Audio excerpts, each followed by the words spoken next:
Hi friends, welcome to Padma's kitchen. నేను మీ పద్మా శర్మ. నేను ఈరోజు ఒక మంచి డిజర్ట్ రెసిపీ చూపించబోతున్నాను. ఈ సమ్మర్లో మీరందరూ must try recipe. Malai custard dessert తయారు చేసుకోవడానికి ముందుగా ఒక వెసల్లో 1.5 కప్స్ వాటర్ వేసుకోవాలి. దాంట్లో 1 కప్ షుగర్ వేసుకొని బాగా మిక్స్ చేసుకోవాలి. దీంట్లోనే కొద్దిగా సాఫ్రాన్, కొంచెం ఇలాయచీ పౌడర్ వేసుకొని కలుపుకుంటూ దీన్ని మరిగించుకోవాలి. షుగర్ సిరప్ కొంచెం స్టిక్కీగా అనిపిస్తున్న టైంలో మనము స్టవ్ ఆఫ్ చేసేసుకోవాలి. తర్వాత ఒక కడాయి పెట్టుకొని దాంట్లో కొద్దిగా వాటర్ వేసుకొని 750 ml ఫుల్ ఫ్యాట్ మిల్క్ కూడా వేసుకొని మరిగించుకోవాలి. పాలు కాచేటప్పుడు ఎప్పుడైనా ముందు కొంచెం నీళ్ళు వేసుకొని పాలు వేసి కాస్తే గిన్నె అడుగుని తెట్టు కట్టకుండా ఉంటుంది. తర్వాత ఒక బౌల్లో 1/2 కప్పు మిల్క్ వేసుకొని అందులో 2 spoons custard powder, 1 spoon cornflour వేసుకొని లంప్స్ లేకుండా బాగా మిక్స్ చేసుకొని పక్కన పెట్టుకోవాలి. సిమ్లో కాగుతున్న మిల్క్ని కంటిన్యూస్గా కలుపుకుంటూ కొంచెం మరుగు పట్టడం మొదలుపెట్టిన తర్వాత దాంట్లో కొద్దిగా సాఫ్రాన్ వేసుకొని కొంచెం చిక్కబడే వరకు మరిగించుకోవాలి.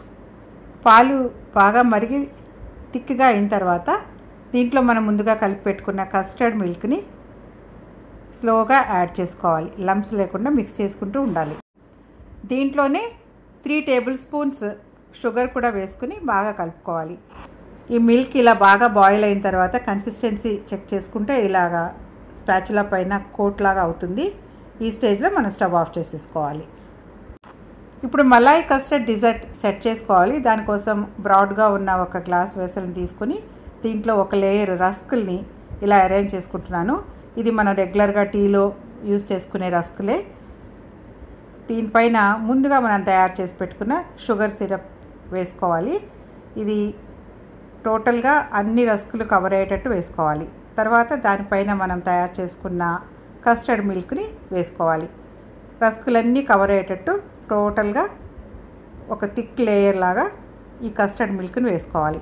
దానిపైన డ్రై ఫ్రూట్స్, బాదాం, పిస్తా, కాజు ఇవన్నీ కూడా ఒక లేయర్లా వేసుకుంటున్నాను. మళ్ళీ ఇదే ప్రొసీజర్ రిపీట్ చేస్తూ మళ్ళీ ఒక లేయర్ రస్కులు పెట్టుకోవాలి. ఇలా గ్యాప్ ఉన్న చోట చిన్న చిన్న పీసెస్గా చేసి పెట్టుకోవాలి. మళ్ళీ దానిపైన షుగర్ సిరప్ ఒక లేయరు, పైన మళ్ళీ కస్టర్డ్ మిల్క్ ఒక లేయరు వేసుకోవాలి. ఇప్పుడు ఫైనల్ మలాయి లేయర్ వేసుకోవడానికి అమూల్ ఫ్రెష్ క్రీమ్ వాడుతున్నాను. మీ ఇంట్లో ఫ్రెష్ పాల మీగడ ఉంటే అది కూడా వాడుకోవచ్చు. ఇది 1 కప్ మలాయి వేసుకొని దాంట్లో 3 టేబుల్ స్పూన్స్ మిల్క్ పౌడర్ కూడా వేసుకొని దీంట్లోనే ఒక 1/2 కప్ కండెన్స్ మిల్క్ వేసుకొని బాగా మిక్స్ చేసుకోవాలి.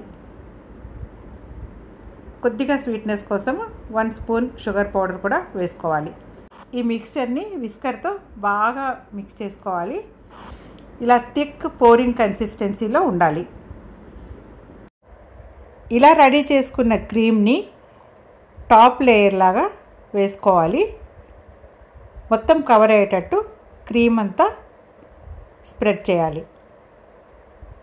దానిపైన సాఫ్రాన్, డ్రై ఫ్రూట్స్, బాదాం, కాజు, పిస్తా అన్నీ వేసుకొని డెకరేట్ చేసుకోవాలి.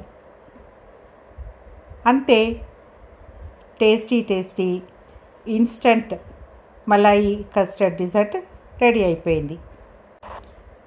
ఇప్పుడు దీన్ని మూత పెట్టుకొని 3 అవర్స్ ఫ్రిడ్జ్లో పెట్టుకోవాలి. 3 అవర్స్ తర్వాత ఈ సూపర్ యమ్మీ జ్యూసీ మలై కస్టర్డ్ కేక్ని చిల్డ్గా సర్వ్ చేస్తే టేస్ట్ చేసిన వాళ్ళు ఫిదా అవటం ఖాయం. మీకు ఈ రెసిపీ నచ్చితే please like, share and subscribe.